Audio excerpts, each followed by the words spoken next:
teman-teman, Assalamualaikum warahmatullahi wabarakatuh. Teman-teman, apa kabar semuanya? Semoga semua dalam keadaan sehat walafiat ya, tidak kurang satu apapun dan selalu semangat untuk belajar. Teman-teman, kita masih belajar mengenai 3F ya, yaitu bagaimana cara berhemat energi dan belajar mengenai menghitung luas bangun datar. Nah, sebelum kita mulai belajar, kita doa dulu sama-sama ya. Let's make doa. Bismillahirrahmanirrahim. Rabbi zidni ilma warzuqni fahma.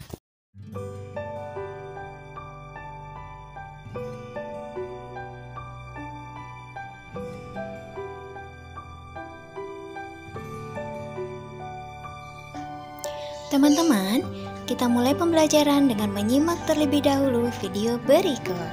Ayo kita lihat sama-sama.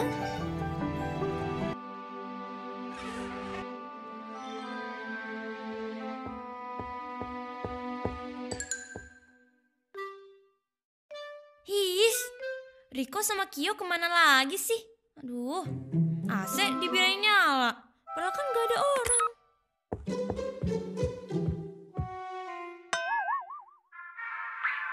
Subhanallah, Riko, Kio. Kalau TV-nya nggak dipakai, dimatiin dong.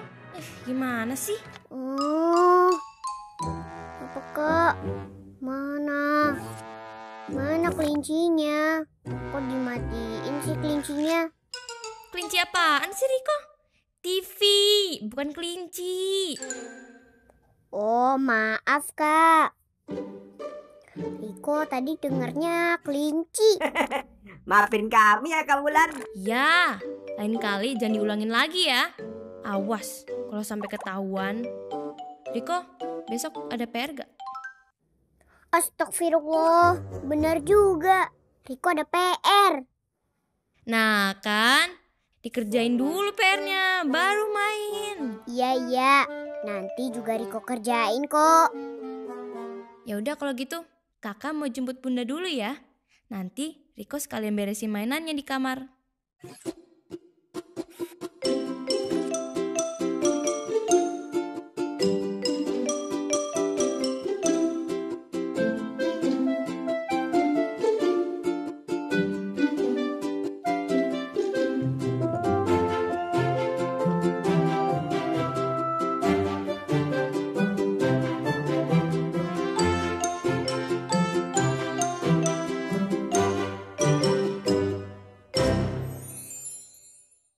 Kyo, makasih ya udah bantuin aku. Iya Riko, sama-sama.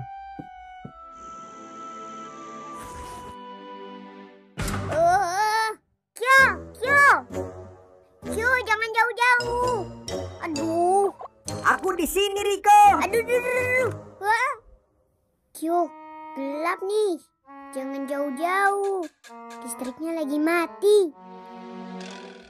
Riko takut gelap. Enggak sih. Kan ada matanya Kyo. Riko. Jadi terang deh. Kyo, gimana sih caranya listrik bisa nyalain lampu dan alat-alat elektronik lainnya? Riko mau tahu? Iya, aku mau tahu. Begini penjelasannya. Bismillah. Listrik yang kita gunakan sehari-hari itu sebagian besar berasal dari sumber daya alam seperti minyak bumi, batu bara, dan gas bumi yang cadangannya terbatas dan membutuhkan waktu lama untuk mendapatkannya. Agar menghasilkan listrik, perlu menjadi tenaga mekanik yang dimanfaatkan untuk memutar turbin. Lalu, tenaga mekanik akan menghasilkan energi gerak yang kemudian akan diubah menjadi arus listrik di dalam generator. Jadi, listrik itu energi yang cepat habis ya, Kyo? Iya, tepat sekali. Kalau Riko menggunakan listrik secara berlebihan, maka sumber daya alam yang jadi bahan terciptanya listrik menjadi cepat habis. Untuk mendapatkan sumber daya alam itu diperlukan waktu yang sangat lama. Makanya Kak Ulan marah kalau Riko boros dalam penggunaan listrik. Masya Allah, gitu. Yo, bantuin aku dong. Bantu apa Riko? Tolong sinarin Riko biar bisa bikin PR ya. Biar gak diomelin Kak Ulan lagi. Iya deh, iya.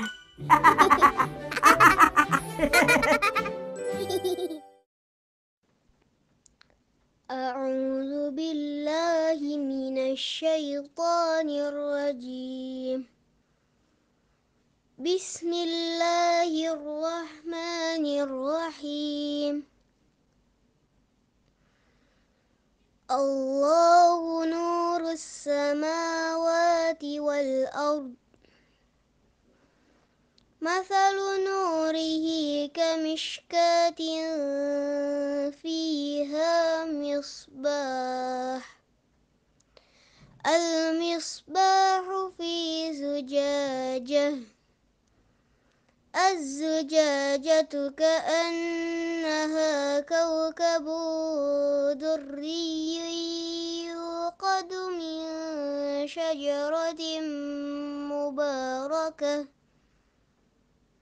من شجرة مباركة زيتونة لا شرقية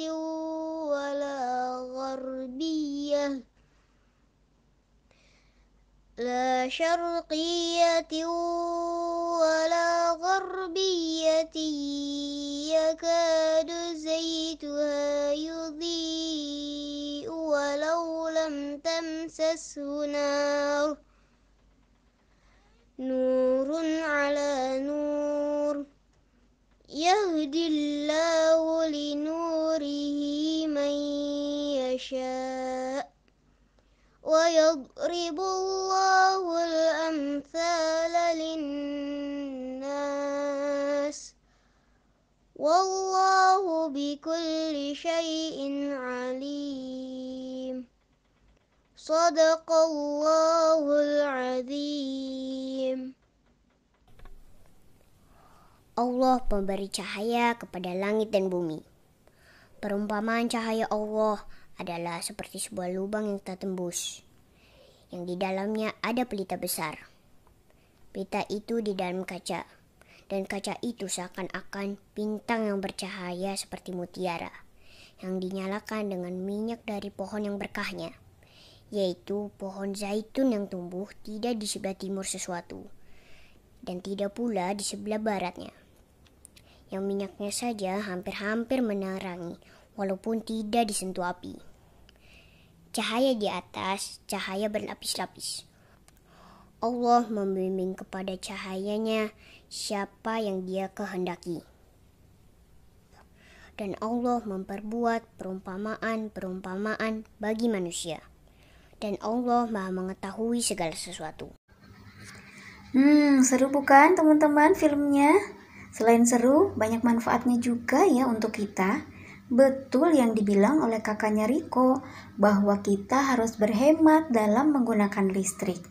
Karena manfaat listrik itu tidak hanya dirasakan oleh kita, tapi orang lain pun harus merasakan manfaat dari listrik. Untuk itu, selain kita memiliki hak untuk menggunakan listrik tersebut, kita juga memiliki kewajiban untuk berhemat. Apa saja sih kewajiban-kewajiban kita terhadap energi? Yuk kita simak sama-sama. Berikut ini beberapa kewajiban kita terhadap energi. Yang pertama, menghemat penggunaan energi, baik energi listrik dan energi dari bahan bakar. Semakin banyak kita menghemat penggunaan energi, maka semakin banyak orang yang dapat merasakan manfaat energi tersebut. Yang kedua, menggunakan peralatan atau teknologi yang hemat energi. Misalnya, lampu LED. Lampu LED menggunakan energi listrik lebih sedikit dibandingkan lampu lainnya, tetapi menghasilkan nyala lampu yang sama terang. Yang ketiga, menjaga kelestarian alam agar sumber energi dapat terlindungi keberadaannya. Misalnya, menjaga kelestarian daerah resapan di daerah sekitar waduk pembangkit listrik, sehingga jumlah air tidak berkurang dan dapat memproduksi listrik. Yang keempat, mengajak orang lain untuk menghemat energi. Ajakan hemat energi dapat dilakukan secara langsung atau melalui poster dan kampanye. Dan yang kelima, mencari dan mengembangkan energi alternatif. Energi alternatif dapat menggantikan sumber energi yang tidak dapat diperbaharui, sehingga ketersediaan energi dapat terjaga. Lalu, selain kewajiban, apakah kita memiliki hak terhadap energi? Tentu saja, hak kita terhadap energi adalah dapat memanfaatkan energi tersebut untuk memenuhi kebutuhan sehari-hari. Misalnya, setiap orang berhak untuk mendapatkan pasokan energi listrik untuk kebutuhan sehari-hari, misalnya penerangan di malam hari. Setiap orang juga berhak memanfaatkan bahan bakar untuk menyalakan kendaraan atau memasak. Pemanfaatan energi harus disalurkan dengan baik dan adil, sehingga setiap orang mendapatkan haknya dan merasakan manfaat dari energi. Teman-teman, setelah teman-teman menyimak penjelasan mengenai hemat energi, berikutnya kita melangkah pada penjelasan bagaimana cara menghitung luas bangun datar. Ayo kita simak sama-sama. Teman-teman, hari ini kita akan belajar menentukan luas bangun datar dalam satuan tidak baku, yaitu persegi satuan atau petak satuan. Apa pengertian satuan tidak baku?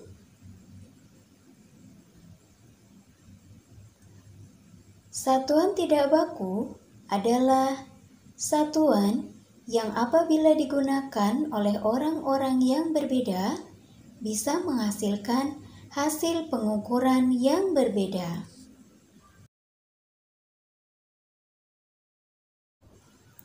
Satuan tidak baku dapat digunakan untuk mengukur apa saja. Salah satunya untuk mengukur luas suatu benda atau luas bangun datar. Apa yang dimaksud dengan luas? Luas merupakan daerah di dalam bidang datar. Luas dapat dinyatakan dengan banyaknya persegi satuan yang menutup suatu bangun datar tanpa celah.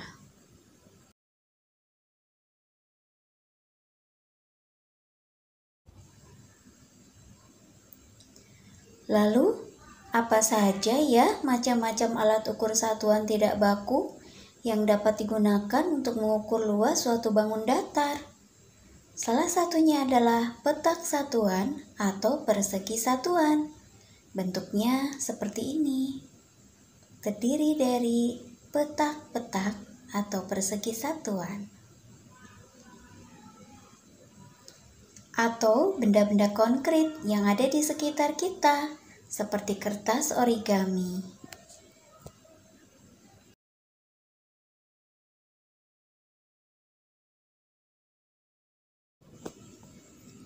Nah, sekarang kita perhatikan contoh berikut.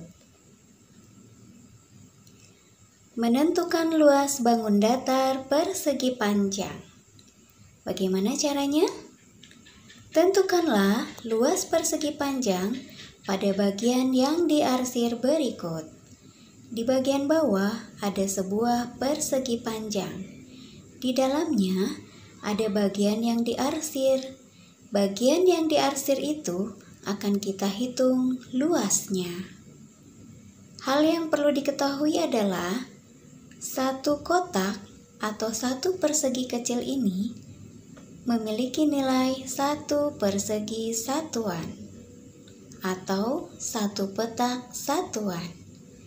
Jadi, untuk menghitung luasnya, kita tinggal memberi angka dan menghitung jumlah persegi yang diarsir, mulai dari 1, 2, 3, 4, 5, 6, 7, 8. Jadi, luas persegi panjang berikut atau luas persegi panjang yang diarsir berikut adalah 8 persegi satuan.